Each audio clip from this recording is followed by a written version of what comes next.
Sagutin natin tong tanong ni Boss.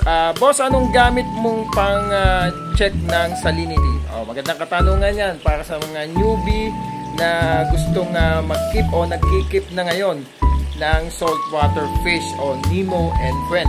Okay, ito boss, ito ay ilalagay ko na lang sa aking yellow basket, okay, o sa comment section. Ito, tawag dito refractometer.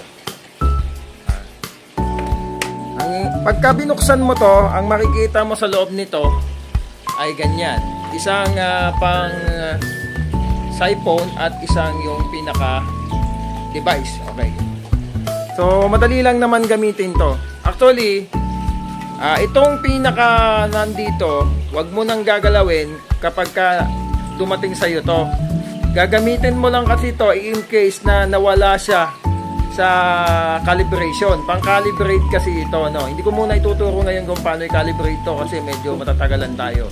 Basta pag tinanggal mo kasi yan takip na yan, yung goma na yan, may parang tornilyo yan. So may kasama ding parang tornilyo yung box. So i-calibrate mo, no. So matagal na usapan pa yan kung paano na lang gamitin. So no need to calibrate kapag bago kasi automatically naka-factory set to na pang saltwater. Tandaan nyo, ang bibilin nyo ay yung nasa link ko na lang para sigurado, no? Kasi mayroong pang sugar. may pang salinity talaga kagaya nito. Makikita nyo naman yun. Makikita nyo yung rating niya 1.0, 20, gano'n. 1.010. So ganito, ito may takip yan.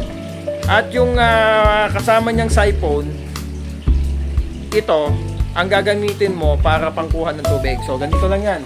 Kukuha ka ng tubig dito, tapos ipapatak mo doon sa iyong salinity checker. Okay? So, parang ganito. Sensya, ang hirap eh. Ayan. So, ayan. Parang ganyan. Ipapatak mo siya dito.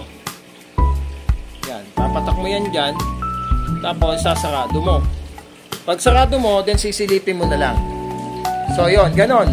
So, dapat may puti yon na guhit na makikita mo kung saan yung parang maliwanag, may guhit, may number yon, makita mo kung 1.010 o 1.020 ganon. Kapag 1.020 okay yon para sa isang clownfish hanggang 1.025.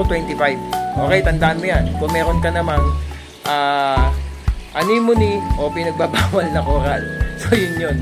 Okay, so yun, hindi tayo nagpo-promote ng coral, bawal kasi dito yan sa Pilipinas. Kaya wala po kayong makikitang binablog tayo dyan. So isda lang po tayo, no.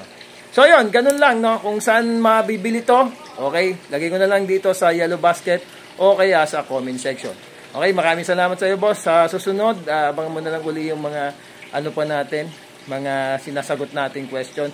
At syempre nga pala, yung kung ano nga pala, mga nagtatanong kung ano yung mga ginagamit nating.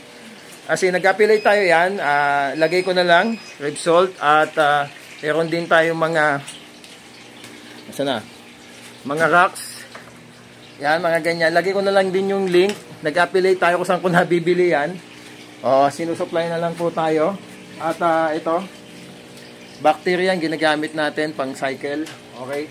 At kahit anemone food, ayan, at coral food, pero wala po tayong coral yan.